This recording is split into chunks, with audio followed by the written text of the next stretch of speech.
I'm Maeve Larkin, 50 years old, and I spent 28 years flying off carrier decks and earning the right to command an entire strike fighter wing. For most of those years, my own father and brother called the truest work I ever did a waste of my time. But the morning I came home to take command, a crew chief who had never seen me ordered me off my own flight line, and what happened next in front of 40 sailors changed everything. Have you ever been dismissed by someone who decided who you were before they ever bothered to ask? If so, tell me your story in the comments. You are not alone. Before I get into what happened, let me know where you're tuning in from. And if you've ever had to stand quietly in your own worth while someone underestimated you to your face, hit that like button and subscribe. The road into Lemoore runs flat and straight, and at dawn in early June, the Central Valley opens up on either side of it like a held breath. I drove the last stretch of Highway 198 with the windows down, smelling cut alfalfa and diesel, and underneath it, the faint chemical sweetness of jet fuel that meant I was almost home. I had been away nearly 8 years. The base looked the same from a distance, low and pale against the brown hills, the water tower, the long gray line of the hangars. My change of command was in 3 days. I was not yet in uniform. I was a 50-year-old woman in travel clothes with a rental car full of boxes, and my hands were steady on the wheel and my chest was not. A change of command is a strange thing to drive toward. You are about to be handed authority over thousands of people and dozens of aircraft and a piece of the nation's defense. And the ceremony that does it is mostly old words and a past flag, over in 20 minutes. The real weight comes later, in the quiet, when you understand that every decision now carries your name on it. I had wanted this command. I had earned it across 28 years.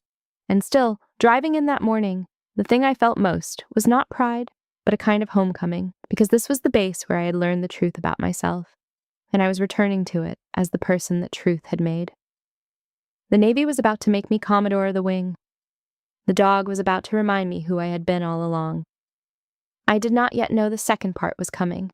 If I had, I am not sure I could have driven straight. In my father's house, there were 2 kinds of people worth being. You could turn a wrench, or you could fly the thing the wrench kept in the air. My father, Frank, was the first kind. He spent 31 years as a mechanic for a commercial airline, his forearms scarred from engine cowlings, his respect reserved for men who came home with grease under their nails and a hard day behind them. He admired pilots the way you admire weather, from a careful distance. Everything in between those 2 poles, the planners, the officers, the people who carried clipboards instead of torque wrenches, he regarded as a kind of soft fraud. I spent the better part of my life being neither of the things he valued, on purpose, and letting him think that meant I had become nothing at all. I can still see the garage where I learned all of this. It smelled of motor oil and cold concrete, and on Saturday mornings my father would have the hood up on somebody's car and Connor would be standing on an upturned crate beside him, handing him sockets. I was older than Connor by 4 years and twice as careful, and I would stand in the doorway and watch, and my father would glance up and say, not unkindly, "Go help your mother, Maeve." It was never cruel. That is the part people do not understand. He was not a cruel man. He simply could not see a use for me in the place where he kept his love. And so I learned to find my uses elsewhere, where he would not be watching, where I would not have to see him decide I had fallen short. By the time I was 12, I had stopped standing in the doorway. By the time I was 18 and told them I had taken a Navy scholarship, my father nodded slowly and said that the service would make something of me, as though there had been nothing there before. I will not pretend the cockpit didn't matter to me. It did. I earned my wings of gold in the autumn of 1999, and the first time I caught a wire on a carrier deck at night, the whole black ocean tilting up to meet me, I understood that I had found the work I was built for. I flew the Super Hornet for the better part of 2 decades. I made lieutenant, then lieutenant commander, then commander, and I took a squadron of my own. I had been the calm voice on the radio when other voices were not calm. None of it ever moved my father. He would ask, on the phone, whether I was flying or just running things now, and when I said running things, I could hear him deciding I had gone soft. So I learned to keep the part of me that needed no audience to myself. That part of me found its home, oddly enough, the year I was supposed to be polishing my record for a promotion board. In 2018, I rotated to a shore tour, right here at Lemoore. a desk and a staff and a stack of readiness reports, and in the evenings when the office emptied out, I started walking down to the far end of the base where the kennels were. I told myself it was for the exercise. It was not for the exercise. The man who ran the working dog program then was a senior chief named Pete Donnelly, a barrel of a man with a white mustache and a voice like a door dragging over gravel. He had been a master at arms for almost 30 years, and he had no patience for visitors. The first night I stood at the chain link watching the dogs, he came out and looked me over, took in the rank on my collar and the careful way I held my hands, and decided something about me I have never fully understood. "Dogs don't care what's on your collar," he said. "They care if you come back." He let that sit. "You strike me as somebody who comes back." I came back the next night, and the night after. There is a particular peace in the company of working dogs at the end of a day, the runs going quiet, the animals settling, a senior chief moving among them, checking water and counting heads, and I found in it something I had not known I was missing. I had commanded a squadron. I had been responsible for the lives of young aviators and for aircraft worth more than the town I grew up in. And the thing that loosened the knot I carried in my chest was sitting on a folding chair in a kennel after dark, doing nothing useful that anyone would ever put in a fitness report. I did not know yet that the part of me I had hidden from my father for 40 years was about to be recognized, completely and without my permission, by an animal that could not have cared less what I had become. I only knew that for the first time since I was a girl in a garage doorway, I had walked into a place where no one was deciding whether I was worth the room I took up. The dogs took everyone exactly as they came. So, it turned out, did Pete Donnelly. The dog's name was Coda, and when I met him, he was a failure. That is the honest word for it, the word the paperwork used. He was a young Belgian Malinois, all legs and nerves, bred to be a military working dog and washing out of the pipeline because he could not hold his composure. A dropped wrench would send him flat to the ground. A raised voice would make him quit. Donnelly's handlers had run out of patience with him, and there was quiet talk of decertifying him entirely and sending him away. Donnelly, who I think had decided he was finished losing dogs that simply needed time, looked at me one evening across the kennel run and said, "You want to be useful? That one. Nobody else has the hours." I had the hours. That was the truth of my shore tour. I had a respectable job and an empty apartment and a father who thought I had peaked, and I had the hours. So I gave them to a frightened dog. I learned to sit on the concrete floor of his run and do nothing, just be there, until being there stopped being a threat. I learned that you do not earn a creature's trust by demanding it. You earn it by being the same person every single time you walk through the gate.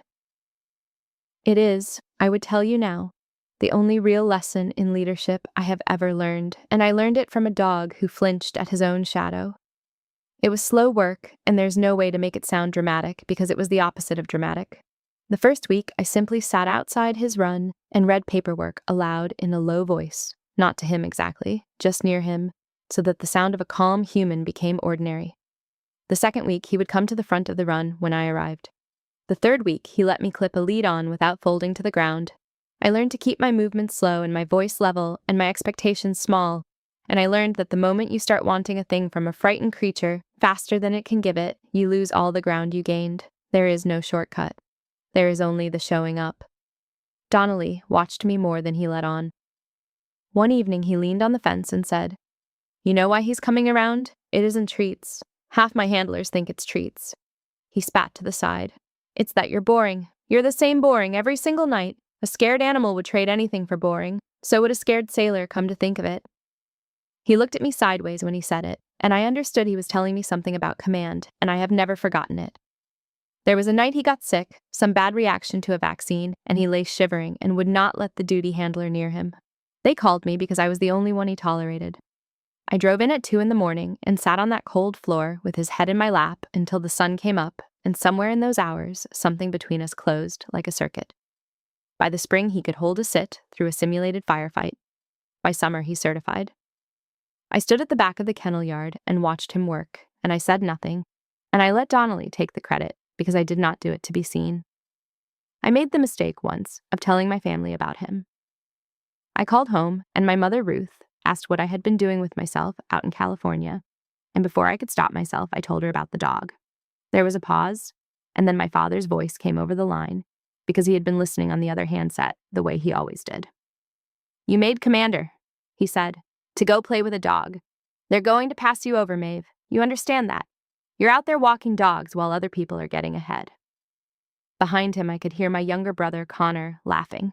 Connor was 4 years younger than me and had built a comfortable life out of agreeing with our father. "From dogfights to dog walks," he said, loud enough to carry. "That's the whole career." My mother was quiet. Then softly, so the men would not hear her bother, she asked the only question that mattered. "What's his name, honey?" The one friend who understood was Tamsin Vega, who had flown with me since we were both lieutenants and had since retired as a commander herself. I told her what my father said, and she did not try to make me feel better. She told me the truth instead. "You spent 20 years being the calmest voice on the radio," she said. "Of course an animal trusts you. That is not a detour, Maeve. That is the whole point of you. Your father just never learned to read the instrument." I remember the day he certified better than I remember most of my own promotions. The evaluator ran him through the whole sequence, the obedience, the detection, the controlled aggression, and the recall off it. The simulated chaos of dropped equipment and shouting and gunfire played over a speaker, and the dog who 8 months earlier had melted into the concrete at a dropped wrench held every command like he had been carved out of it. When it was done, the evaluator looked at his clipboard and then at Donnelly and said he would not have believed it was the same animal. Donnelly just grunted and said, "Wasn't me." He did not point at me. He did not have to. I stood at the back of the yard with my arms crossed and my throat tight, and I let it belong to the dog, where it belonged. I did not tell my family he had certified. I had learned by then that good news about the wrong things only gave them more to dismiss. So I kept it, the way I kept so much, in the quiet drawer inside myself, where I stored the parts of my life that did not need an audience to be real. The week after CODA certified, I drove to my promotion board interview in a clean uniform and answered every question well. And 2 years later, I made captain. By then I had transferred away from Lemoore, and I left the dog behind the way you leave a place you are not allowed to take with you. I told myself he belonged to the base now. I did not know that he would remember. I could not sleep my first night back, so before the sun was up, I drove onto the base with my temporary pass and parked near the hangars and walked out toward the flight line. The way you walk toward a grave or a childhood home, not to do anything, just to stand near it. The line at dawn is one of the most beautiful working places on Earth. Rows of Super Hornets sat nose to tail under the lightning sky, gray and patient, and the ground crews were already moving among them with their flashlights and their checklists, the first auxiliary power units beginning to whine. The smell of the place went straight past my mind and into something older. I had become myself out here. I stood at the edge of the parking apron with my hands in my jacket pockets and let it fill me up. My credentials for the new command would not be active until that afternoon. I was, technically, an unbadged civilian in a windbreaker standing near a flight line, and I knew it, and I did not intend to take a single step past where I had a right to be. A young man in a flight deck jersey saw me before I saw him. He came across the apron at a fast walk, and even from a distance I could read the set of his shoulders. He was a chief petty officer, the crew chief for that stretch of the line, and his name, I would learn in a moment, was Wes Hargrove. He had a hard, capable face and the particular authority of a man who has earned every inch of his small kingdom and guards it accordingly. "Ma'am," he said, and the word was not soft. "You're not cleared to be here. Get off my flight line." He was not wrong to challenge me. That is the thing I want to be clear about, then and now. An unfamiliar person standing near multi-million-dollar aircraft at dawn should be challenged every time by someone who cares. He was right to stop me. He was only wrong in how he did it, in the volume of it, in the way he had already decided I was a lost tourist who had wandered in from the visitor center and needed to be herded out before I embarrassed myself. "Chief, I understand," I said. "I'll have my credentials this afternoon. I used to be stationed here. I only wanted to. I want to be fair to him about the next part, because fairness is the only thing that makes the story mean what it means. He could not have known. I was a woman in a windbreaker and old jeans with no badge clipped anywhere he could see it. Standing where strangers do not stand, at an hour when the only people on the line are the ones who belong there. Every instinct that made him good at his job told him I was a problem to be removed. The trouble was not his instinct. The trouble was that somewhere underneath the instinct he had already filed me away, decided the shape of me, a lost civilian, a wife who took a wrong turn, somebody's mother wandering where she should not be. And once a man has decided the shape of you, he stops listening to anything that does not fit it. I don't care if you used to be stationed here. He stepped between me and the aircraft, squaring up, and his voice climbed enough that two of his junior maintainers stopped what they were doing to watch. Ma'am, I'm not going to say it again. This is a restricted area. You need to turn around and walk back to your vehicle. I had 4 words I could have said that would have ended it in a heartbeat. I have those 4 words available to me every day of my life, and the whole quiet discipline of my career has been learning when not to reach for them. I looked at this young chief doing his job badly and well at the same time, and I decided, the way I had decided 1,000 times, to let it play out rather than to win it. I started to turn, and then, 20 yards down the row, a dog lifted his head. A master-at-arms named Jonah Reyes was walking the line on a security sweep, a Malinois at heel beside him, and the dog had gone rigid, nose up, working the cool morning air.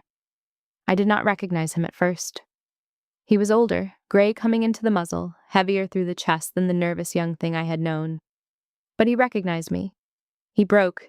He pulled the lead clean out of his handler's hand, and he came down that flight line at a flat run, past the parked Hornets, past the startled maintainers, and he did not stop until his head was buried against my stomach, and my hands were in the fur of his neck, and I was saying his name, once, very quietly. Coda! Reyes arrived a few seconds behind, white-faced, the empty lead still in his fist. Chief, he said, and his voice cracked on the word. That dog has never broken post for anyone. Not once. Not in 4 years.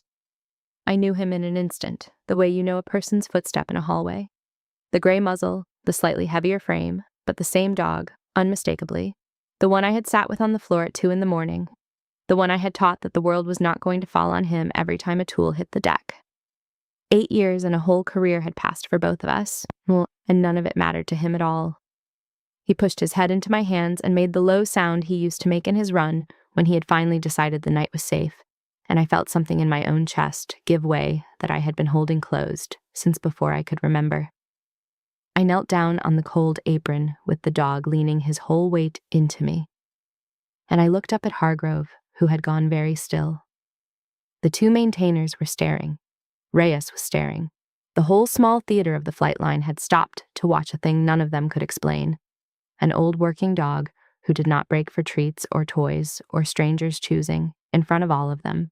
A woman, his crew chief, had just ordered to leave. I did not say anything sharp. I had no wish to. I said, "It's all right, Chief. You were doing your job." For a moment, nobody moved.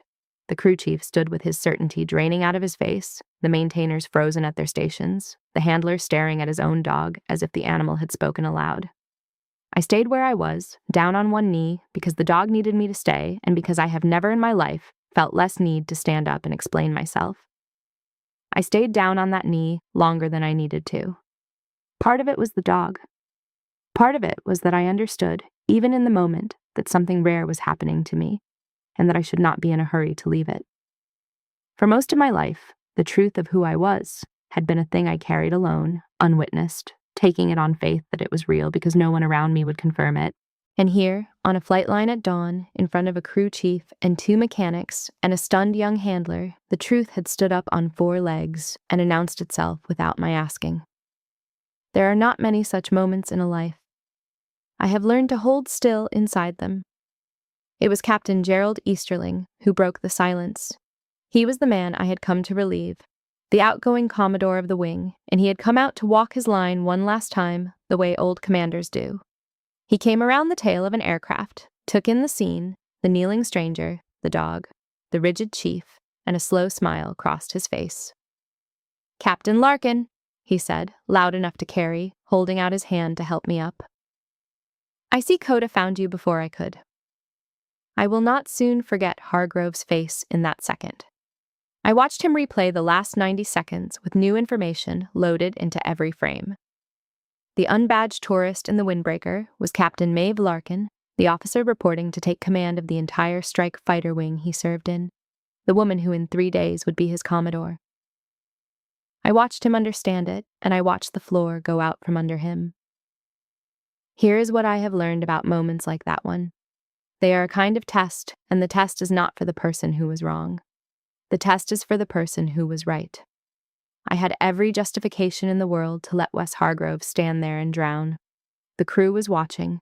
The story would travel the base by lunch no matter what I did. I could have made it the story of the chief who got humiliated, and it would have followed him for years. Instead, I took Easterling's hand, got to my feet, and turned to Hargrove and put my hand out to him. "Captain Larkin," I said. "I don't think we finished introducing ourselves. What's your name, Chief?" He shook my hand because there was nothing else to do. "Hargrove, ma'am. Wes Hargrove." His jaw was tight. "Ma'am, You challenged an unbadged person standing near your aircraft at 0:30, I said. "That is exactly what you're supposed to do. We'll talk about the rest later. Go run your line." He went. The crew went back to work, slower than usual, glancing back. And I stood there a moment longer with Coda pressed against my leg and let myself feel the strangeness of it, my 2 lives, the cockpit and the kennel, finally standing in the same place in front of witnesses. Reyes was still staring at his dog. I asked him to walk with me, and as we went, I told him the thing he had never been told, that the steadiest dog at Lemoore had once been a washout nobody could certify, and that I had been the commander who sat on the floor with him at 2 a.m, the year I was supposed to be chasing a promotion. Reyes listened the way young people listen when an old story turns out to be about them too. "He's the best dog I've ever worked," Reyes said. I always wondered why he was so calm. The other handlers said he came that way. He looked down at Coda. "He didn't come that way, did he?" "No," I said. "He learned it. So did I." Reyes was quiet a moment, and then he said something that told me he was going to be a good handler for a long time. "I've had him almost 4 years, ma'am. I thought I knew everything about him." He shook his head. "Turns out I knew the dog he became. I didn't know the dog he was." I told him that was the whole job, with dogs and with people both, and that the trick was to keep believing in the one they were becoming, even on the days the old one came back. He nodded slowly, the way you nod when something lands deeper than the moment can hold, and Coda sat between us with his ears up, looking from one of us to the other as though he were following every word. I asked Reyes to keep the dog on the line, not to make any change on my account, because Coda had a job and a partner and a purpose. And the worst thing I could do with my new authority was to disrupt a working team for sentiment. But I asked him too if I might come down to the kennel now and then on my own time. He looked at me as if I had asked permission to breathe. "Ma'am," he said, "he'd wait at the gate for you." I called Tamsin from the car, and she laughed for a long time, the good kind of laughing. Then she said the thing I have thought about every day since. "Your father measures people by what they can fix," she said, "and you just got vouched for in front of the whole flight line by the one witness in your entire life who never had a single reason to lie. A dog can't do it for the photo, Maeve. He did it because it was true." I sat in the parking lot a while with the window down and the morning warming up, and for the first time in more years than I want to admit, I let myself believe I had been right about the thing they had all been so sure was a mistake. A reputation moves fast on a base, and by that afternoon, when my credentials went active and I put on the uniform for real, half of Lemoore had heard some version of the story. In most of those versions, the new Commodore had been disrespected by a crew chief, and the crew chief was finished. I knew that was the version Hargrove was living inside, and I knew that what I did next would tell the wing far more about me than any speech at the change of command. So I did not summon him to my office. I went to his. The line shack is a cramped, loud, coffee-stained room at the edge of the apron where the maintenance crews stage their day, and a Commodore walking into it unannounced is not a small thing. The chatter died when I came through the door. Hargrove stood up so fast he knocked his chair. I waved him back down and pulled up a stool and sat, which is a different message than standing over a man. "I'm not writing you up," I said. "I want that out of the way first, so you can actually hear me." I watched some of the rigidity leave his shoulders. "Here's what you got right this morning. You saw a person you didn't recognize standing near your aircraft, and you moved to stop them without waiting for permission. That instinct is the whole reason this flight line is safe. I would never take that out of you." "And what I got wrong, ma'am," he said. It was not quite a question. He was a smart man, and he had been turning it over all day. "What you got wrong is that you decided who I was before you knew. and you got loud about it in front of your people. A gate can be firm without being cruel. The best gatekeepers I have ever known could turn away an admiral and make him feel respected while they did it. That is a skill, Chief. It is harder than the firm part, and I am going to teach it to you because the flight line should have a gatekeeper, and I want yours to be a better one than I was at your age." He looked at me a long moment.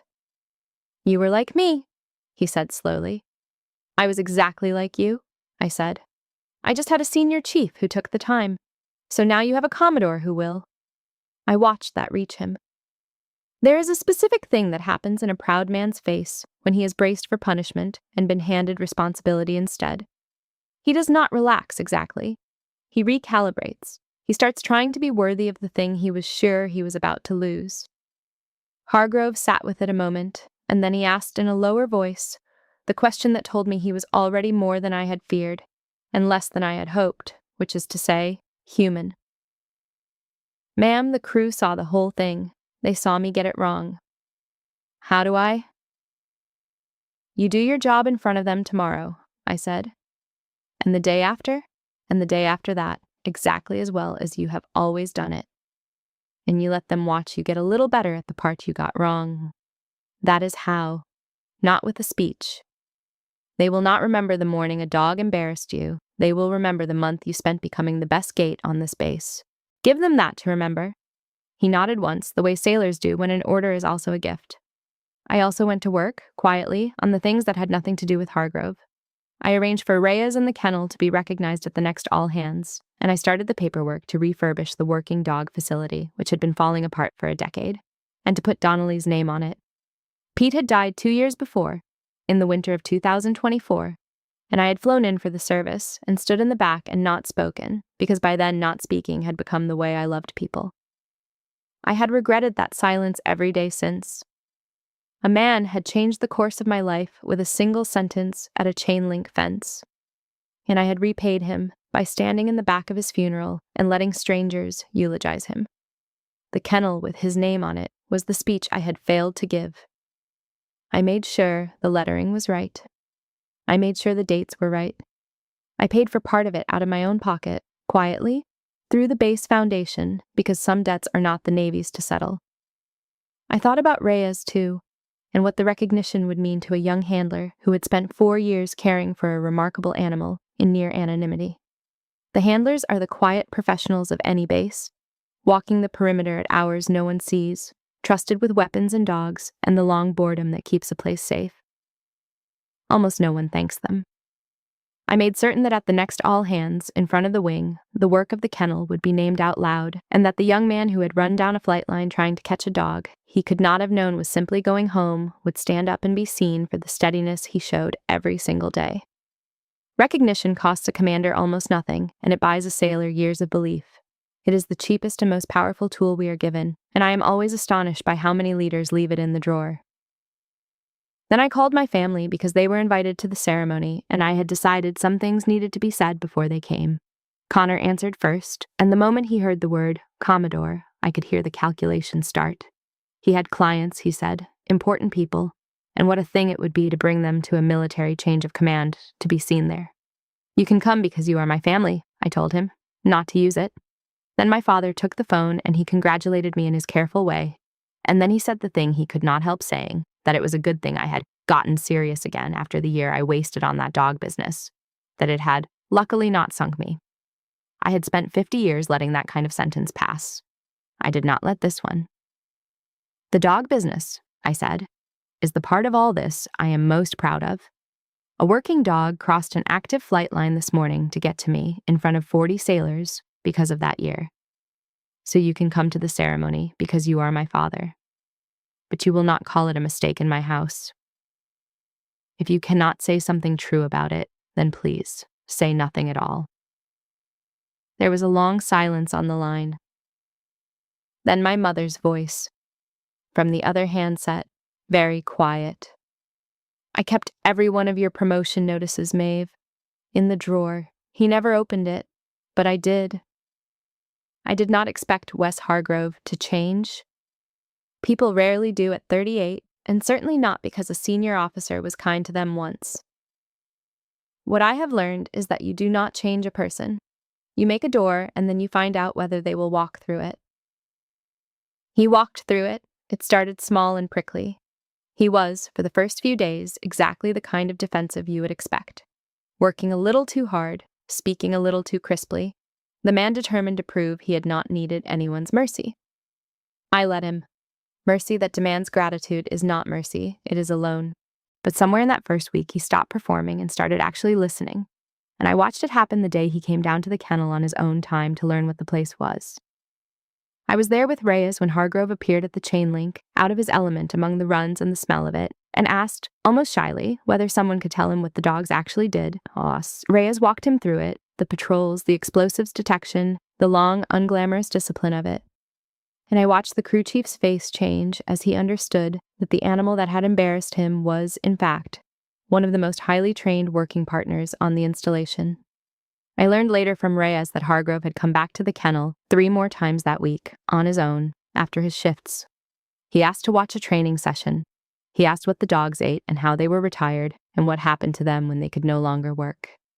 He was not performing for me. He did not know I would hear about it. He was a man who had discovered a whole working world he had walked past for years without seeing and had decided, a little late and entirely on his own, to start seeing it. That is rarer than people think. Most of us defend the size of the world we already know. Very few go looking to make it bigger after they have been embarrassed at its edge. He crouched down at Coda's run, and the dog, who had every reason to be wary of the loud man from the flight line, walked over and sat in front of him and waited. Hargrove looked back at me. He decides about people fast, I said. He decided about you just now. You might want to live up to it. My brother, meanwhile, learned his own lesson without any help from me. He did bring a client to town early, a man he wanted to impress, and he told the Flightline story at dinner as a kind of joke, the bit about his sister and the dogs, the way he had told it for years. Except the client turned out to be a Navy veteran, an old surface sailor, and instead of laughing, he set down his fork and said that in 30 years, he had never once heard of a working dog breaking post for a stranger, and that whatever Connor's sister had done for that animal, it must have been the realest thing she ever did. I would have paid money to see his face. By his own account, told to me weeks later when he had the grace to be embarrassed about it, the old sailor had leaned across the table and asked Connor what exactly his sister did, and Connor had given the version he always gave. The desk job, the dogs, the joke, and the man had not smiled. He had asked, quietly, how many years she had flown. He had asked what she commanded now, and when Connor, deflating, finally said the word, Commodore, the old surface sailor had set down his utensils entirely and said that he had served 26 years and never once, not one time, heard of a working dog breaking post for a stranger, and that whatever Connor's sister had done for that animal, in whatever year Connor thought she had wasted, it was very likely the realest and best thing anyone in their family had ever done. The client, Connor admitted, had spent the rest of the dinner asking about me and had barely heard a word of the pitch. Connor called me afterward, subdued, and did not make the joke again. The running gag of my whole life simply ran out of road in a steakhouse, in front of the one audience he cared about. I did not gloat. I had learned long ago that the jokes people make about you are rarely about you at all. They are about the place in themselves where they suspect they have come up short. Connor had spent 40 years agreeing with our father because agreeing was safe and being seen was dangerous. I felt, that night, something I had not expected to feel about my brother. I felt sorry for him, and my father came to the base. He came 2 days before the ceremony, ostensibly to see the operation, and I gave him the tour I would give any family member, the flight line first, because I knew it was what he wanted, the jets and the engines and the men with grease on their hands. He was happy there in a way I had rarely seen him, asking real questions, respected by the maintainers when he talked shop. And then, because the route ran past it, we came to the kennel, newly painted, the sign freshly mounted over the door. He stopped in front of it and read it twice. The Senior Chief, Pete Donnelly, Military Working Dog Facility. And underneath, smaller, the dates of a man's service. I had not planned that route to make a point. The kennel simply sits where it sits and the tour passes it. But I will admit that when I saw him stop, I did not hurry him along. I let him read the sign. I let him do the arithmetic of it, that a senior chief he had never met had been important enough to my Navy and to me that we put his name over a door.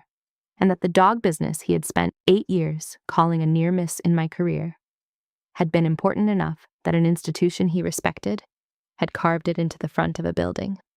My father trusts buildings. He trusts the things men bother to make permanent. I think the plaque told him something that no argument from me ever could have, because it did not come from me. It came from the Navy he revered, in the language of permanence he understood.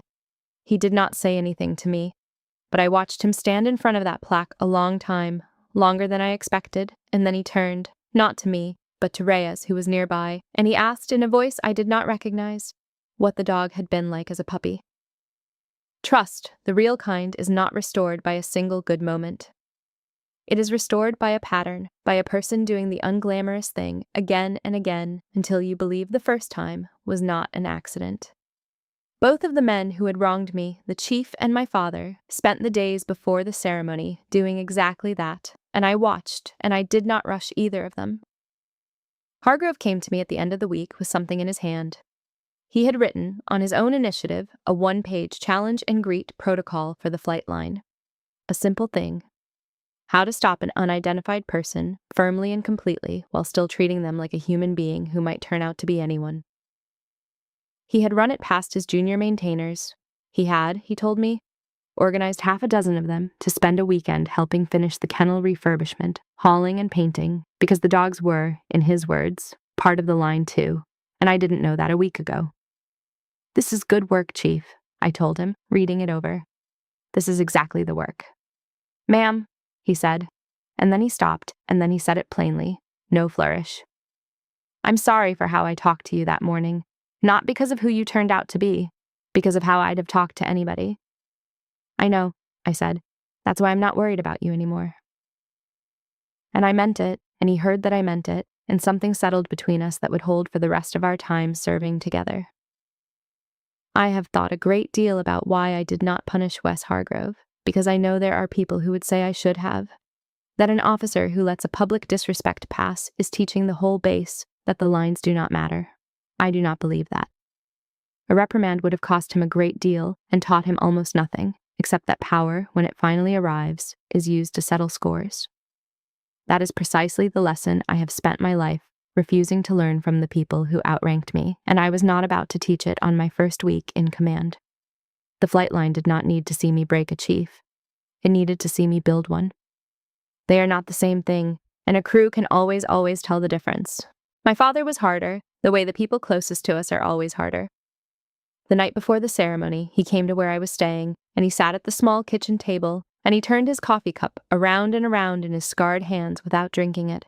He is a man who has never in his life found the words for the largest things he feels, and he did not find them that night either. But he tried, in the only language he has. "Your mother kept the notices," he said.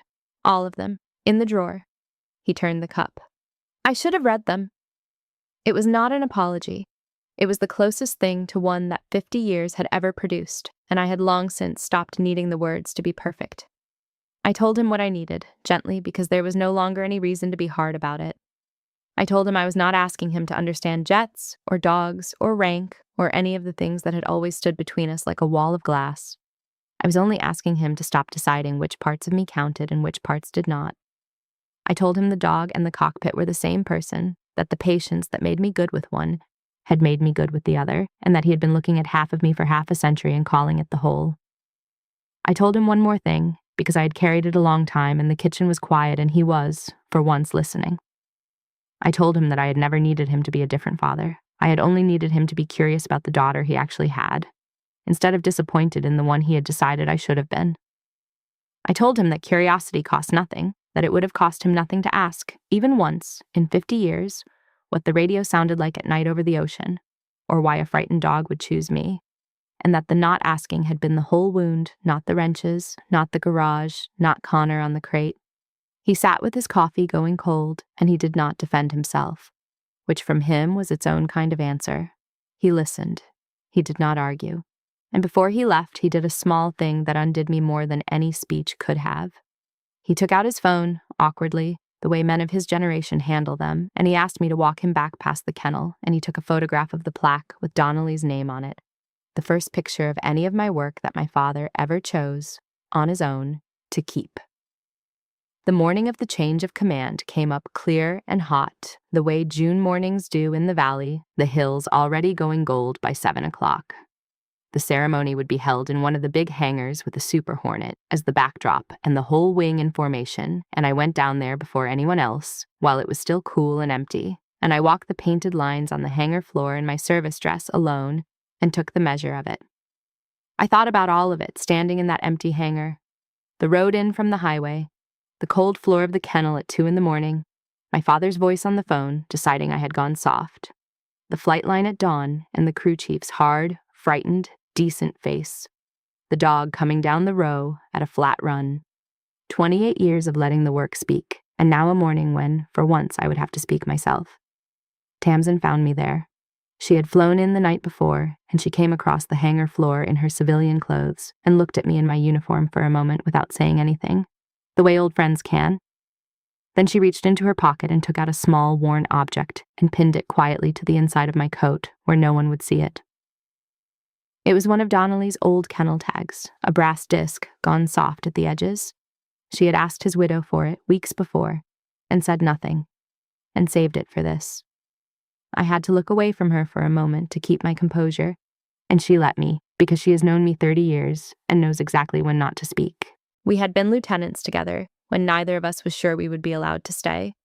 2 women in a community that had not entirely decided we belonged in it.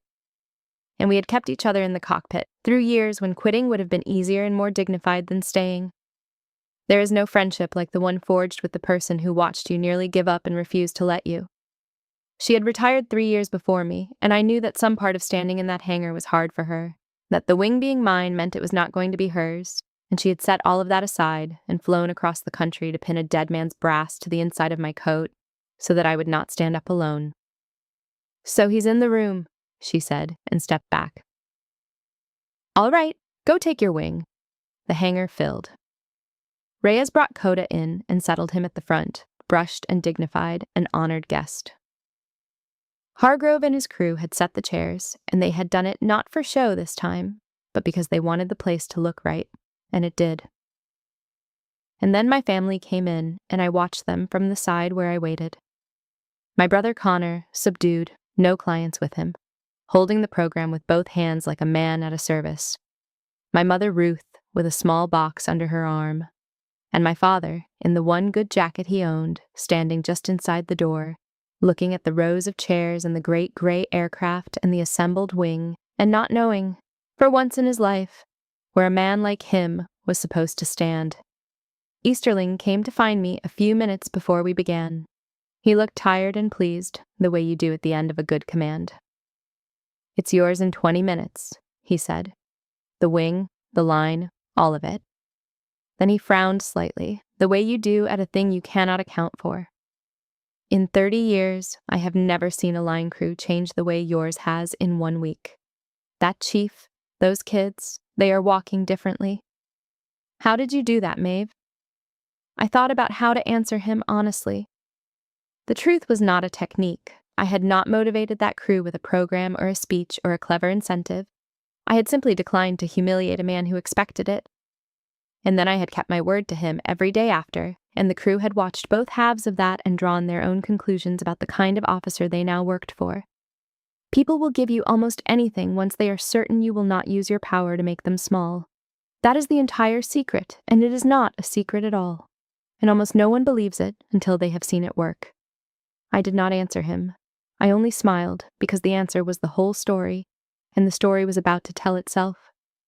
The hangar doors rolled fully open, the morning light came flooding across the floor, the wing came to attention, and at the front of all of it sat an old gray dog, watching me, as if he had known all along exactly who I was. I squared my shoulders and stepped toward the podium with everything I had ever been finally standing in one room. I will not give you the whole ceremony.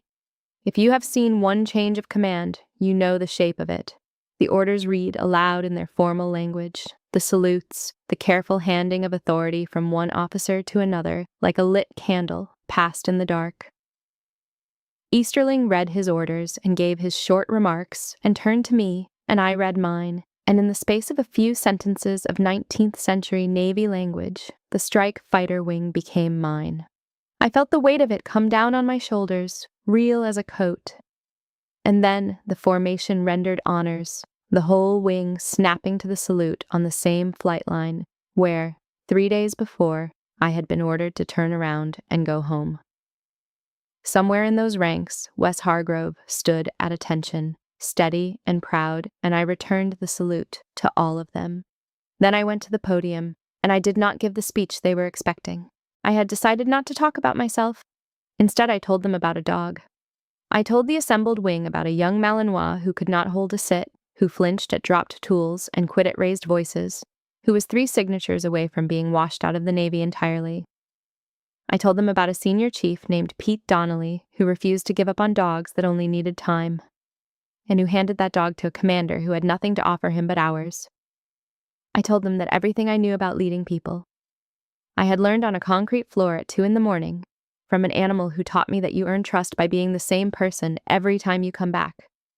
And I told them that the dog they had all watched cross the flight line was that dog, and that the year my own family had called a waste was the truest year of my career.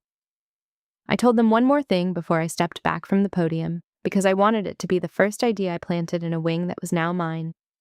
I told them that every one of them had something in their record that somebody, somewhere, had decided was a waste, a wrong turn, a soft year, a billet that did not count. And I told them not to believe it and not to hide it, because the thing other people are quickest to dismiss in you is very often the truest thing about you, the part that will still be standing when the resume is forgotten. I told them I had spent half my life ashamed of the best year I ever served, and that I was done being ashamed of it, and that I hoped none of them would waste as many years as I had learning the same lesson.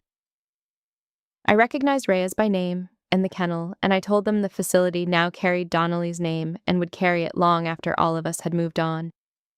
Coda sat through the whole of it as if he understood, and perhaps, in the only way that matters, he did. Afterward, in the milling warmth of the reception, my father came to find me. He moved through that crowd of uniforms like a man in a foreign country, and he stopped in front of me, and then he did a thing I had never once seen him do. He lowered himself down, slowly, stiff in the knees, to where Coda sat. And he held out one scarred mechanic's hand for the dog to consider. Coda leaned into it, and my father, not looking at me, looking at the dog, said, "I see it now." 3 words. From him, it was a paragraph. It was a book.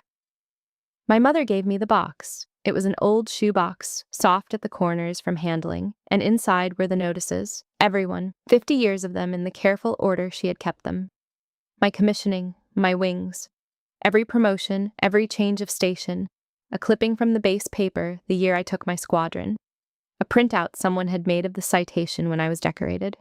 She had kept all of it in a drawer my father never opened, and she had said nothing, all those years, while the men in our family decided out loud that there was nothing to keep. I understood, holding that box, that I had not been as alone as I had believed. There had been one quiet witness in my own house the whole time, gathering the evidence, waiting for a day she must have doubted would ever come, when someone would finally have to admit what she had always known. She did not say much when she handed it to me. She did not have to. The box said it. And my brother Connor, with no client to perform for and nothing left of the old joke, asked me, awkwardly and apparently in earnest, whether the kennel ever took volunteers, because he thought he might like to help. That evening, when it was all over and the hangar was empty again, I changed out of my uniform and walked out onto the flight line one more time, and Coda came with me, off-lead, at an easy heel he no longer needed correcting. The hornets sat quiet in the dusk. The valley had gone gold and then soft and gray. And I want to tell you the thing I came to understand out there, because I think it is for you and not only for me. There will always be people who are certain they have you measured. They will decide which parts of you are real and which are a waste, and they will be so sure, and they will say it so often that you may start to believe them. I almost did. I spent the better part of 50 years keeping the truest part of myself hidden because the people who were supposed to know me best had no instrument that could read it. But the truth about who you are does not need their permission to exist. It waits. It does the quiet work. And one ordinary morning, when you least expect it, it comes down the line at a flat run and presses itself against you in front of everyone.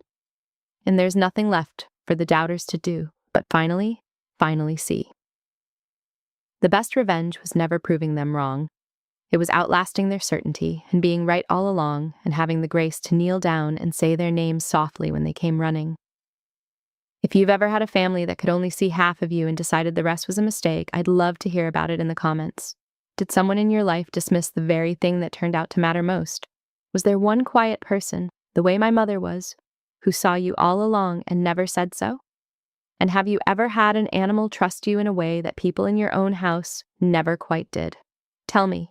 I read every single comment. If this story meant something to you, take a moment and subscribe. And thank you for spending this time with me.